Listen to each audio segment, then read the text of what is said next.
Why does a short, spare sentence sometimes devastate us more than a whole page of description? I'm going to read a line from the book that I'm going to talk about today.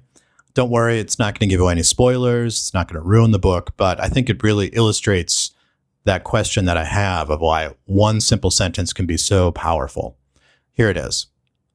Soundlessly and without fuss, some tender thing deep inside me broke.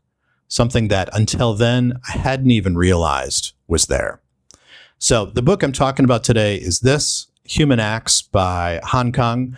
This is an incredible little short book that I finished about 2 weeks ago, and I've just been thinking about how to talk about this book because it's really, really profoundly affected me. This is a book that is really just chock full of these kinds of short, powerful little sentences that just absolutely wreck you as a reader. You know, it's not a book that overwhelms you with a wide cast of dazzling characters or mind-bending, impossible plot twists, but it's a book that really hits you with some empty spaces that you have to kind of fill in as the reader. There's a lot of things that are implied on the page.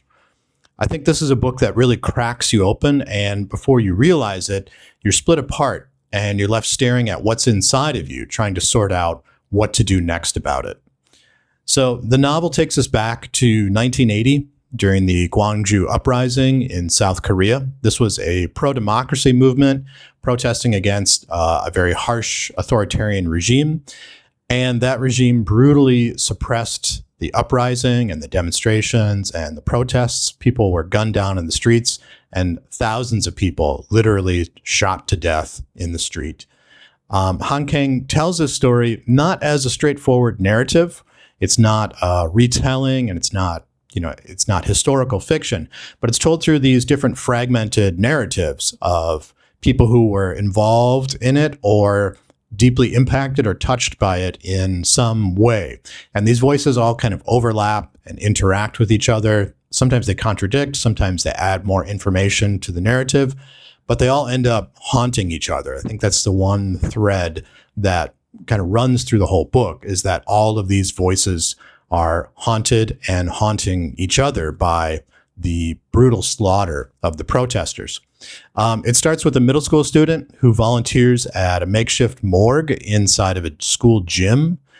And the student is basically helping to catalog the dead as the dead are brought in. And the sheer number that are brought in is just absolutely overwhelming. I will say that that part of the narrative is pretty graphic, but at the same time, it's told and written in a very powerful and almost kind of poetic, sort of dry, but still kind of poetic way.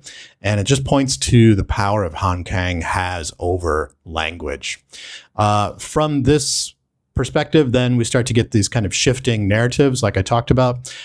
We meet a best friend. There's a prisoner who survives torture for his alleged involvement in the protests. We meet an editor who is dealing with censorship related to the protests. There's grieving family members. And the last voice is that of a writer who may or may not be Han Kang.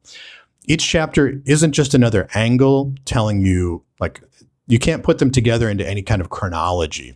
And in fact, there are lots of time jumps in the book. But each chapter kind of acts as an individual wound or a cut or even a scar that's left behind from very inhumane time. So what is Han Kang actually showing us? What are we trying to take away from this book? Well, I think there's three things. I think the first one is trauma and memory. And the book really makes it clear that violence doesn't end when the bullets stop or when the violent act finishes.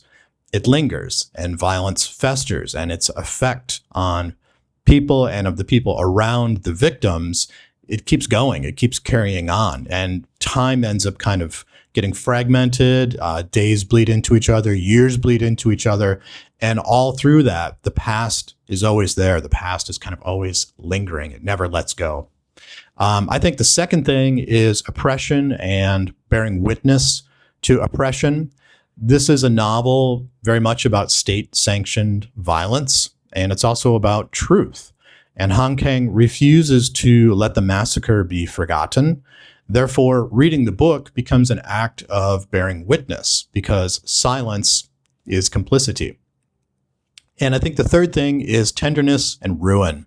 What really strikes me about the book is that even though there's this very horrible, particularly in the opening section, there's this very horrible thing happening of people being shot down in the streets, of people gathering, knowing that they're probably going to be shot and killed, just like others before them.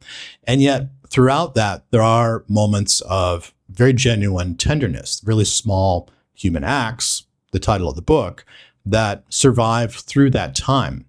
And throughout that time also as a reader, there's a lot of tension in the book because you kind of know what's going to happen to some of these people. And that also makes it very unforgettable, dealing with this kind of tension in the narrative. So back to my opening question. Why does a short sentence devastate us more than a page of description? I think it's because it leaves no place to hide. Human Acts offers no shelter, no easy answers.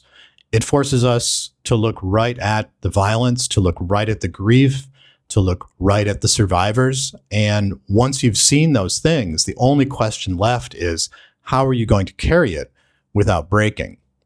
This is a book that looks unflinchingly at history and asks what it means to be human in a time of very inhumane actions. So how do you carry the stories that break you, the stories that have a very profound effect on you? I'd love to hear about a book that has stayed with you or that has impacted you the way this one has with me.